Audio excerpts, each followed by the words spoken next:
Welcome back to the Piping Pastor. Well, today we are in my mobile lounge. My daughter has a hump pace competition this afternoon.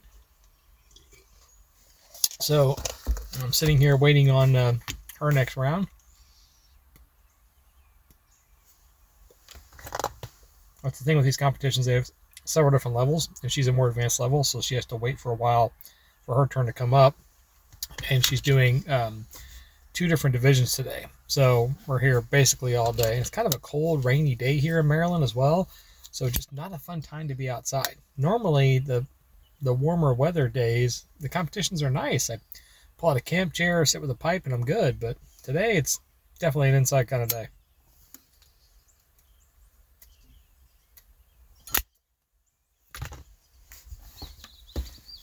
Well, two things here. First of all, what I'm smoking, I've got the Whitlock pipe, the travel pipe that I bring with me when I'm out and about, and in it,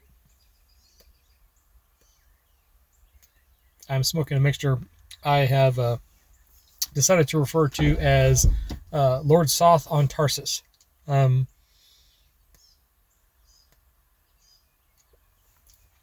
any of you who have perhaps read any of the Dragonlance Chronicles by Weiss and Hickman, you might get this when I put it together. But this is Haunted Pirate Ship and White Knight. So equal parts Haunted Pirate Ship and White Knight. So if you know who the Death Knight Lord Soth is, and you know the Sea of Tarsus, then that'll make sense to you. If not, then you won't. I discovered this blend actually accidentally, because I like Haunted Pirate Ship. Haunted Bookshop's not bad. Pirate Cake is good. You put them together, and it's a really nice aftermarket blend. Thanks to Matches, of course, for that. My thanks in particular go to Cliff, because Cliff's the one who told me about Matches Blend, the Haunted Pirate Ship, and I really rather like it. But I took some Haunted Pirate Ship with me to Florida. We went on our holiday to Florida. I brought Haunted Pirate Ship and I brought White Knight. And when I came back, I had just a wee bit of both left, not enough to make a full bowl, so I just chucked them both together. And I was like, wow, that's actually really kind of nice too.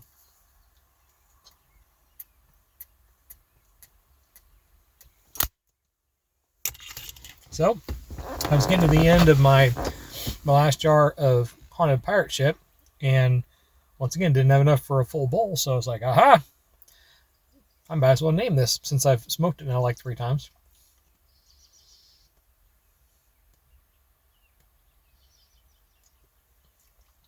You know, I had this a wee chat back and forth in some comments with Smoking Cardboard about Cornell and Deal blends, because he finds them a little bitey, and I have as well. I'm drinking McDonald's coffee because it's the only thing close to this writing facility out here. It's the Americano, but it's the machine Americano. But hey, you know, when in a pinch, better than nothing. Anyway, Smoking Cardboard and I had a little bit of a comment back and forth, because he mentioned that he has a problem sometimes with the Cornell and Deal blends, like a lot of them. Just being kind of harsh. And I found the same thing. For my taste, most Cornell and Deal blends I can't get with. I got the Bijou, and I ended up having to mix the Bijou with some Cavendish and some Latakia that I got from the Sager and Snuff in the pipe shop in Leith when I was on holiday. And then it ended up mellowing out and being okay. And so I'm really, the Haunted Bookshop and the Pirate Cake are pretty much the only 2 Cornell and Deal blends that I've ever really liked, that weren't bitey, that weren't harsh. So that Jeremy Reeves seems like a real nice guy, knows what he's doing, but for most of his blends, I can't get with.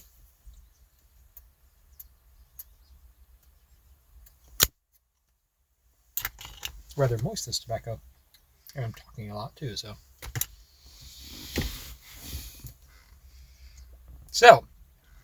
I said the 2 things for this video. First, a VR to Brother Yusuf, Smoking Sayed.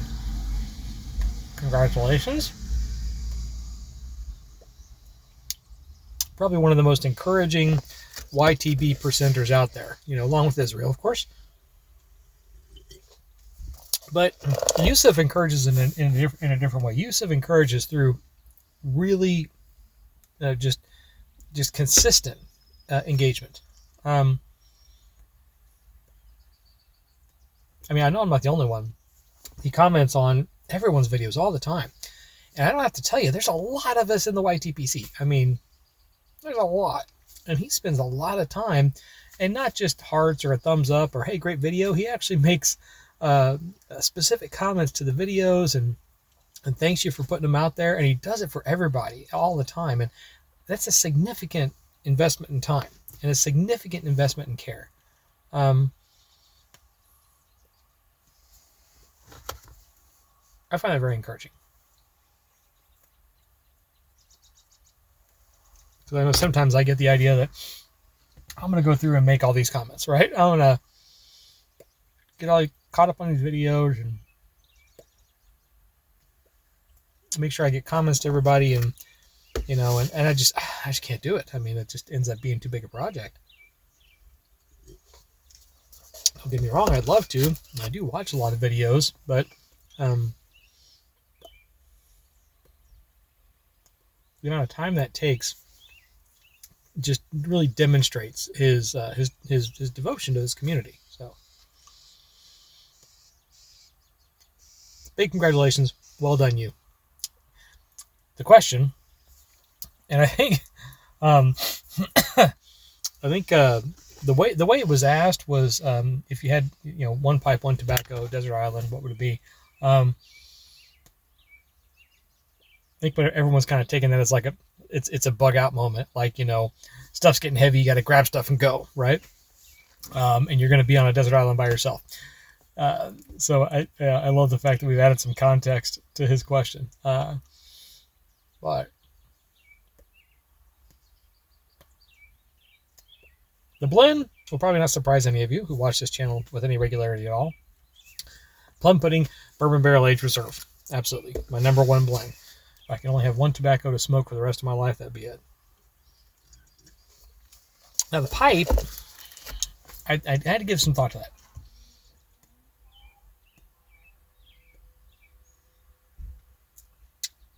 Because my favorite pipe is actually my Curd at Meerschaum Churchwarden. But if I was stuck on a desert island, that would not be the pipe I would bring, because the odds of it being damaged, broken, and unusable would be pretty high. It's a delicately carved, beautiful pipe with a lot of sentimental value. I would not want to have that knocking about with me on a desert island. So if I had to choose a desert island pipe, I would choose my Boswell Billiard. It's a black rusticated pipe, real heavy duty. If any of you have a Boswell pipe, there's some sturdy pipes. I mean, my great-grandchildren will be smoking that pipe if they smoke pipes. Thick-walled, heavy, durable. It's rusticated, and if I had to get stuck on an island and one workaday pipe that I know could last me, that would be it. Just speaking practically.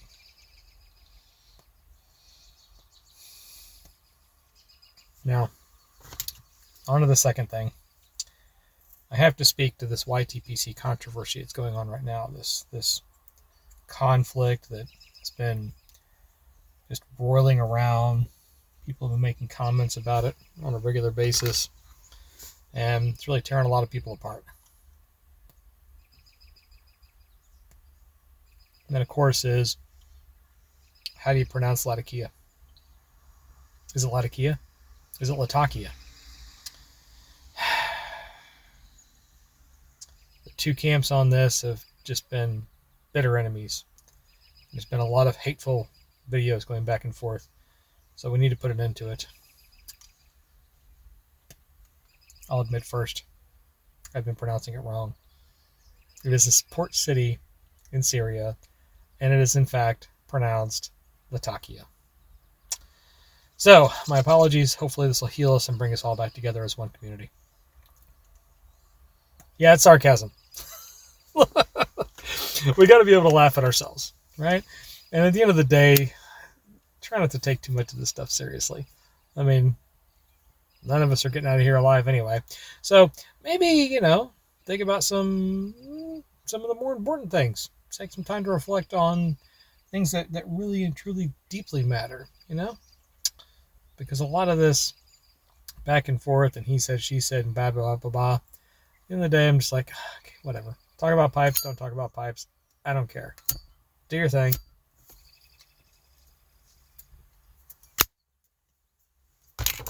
I talk about religion on a regular basis because that's how my channel started.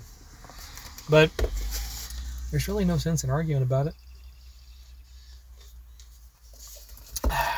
Who among you, by arguing, yelling, and screaming, can get anybody to change their mind?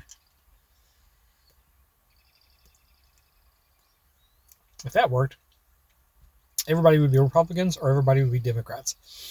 If all you had to do is be the loudest yeller and screamer. So, let it go. Have some fun. Enjoy yourselves. Smoke what you like. Record what you like. Have fun. And just let it roll off of you.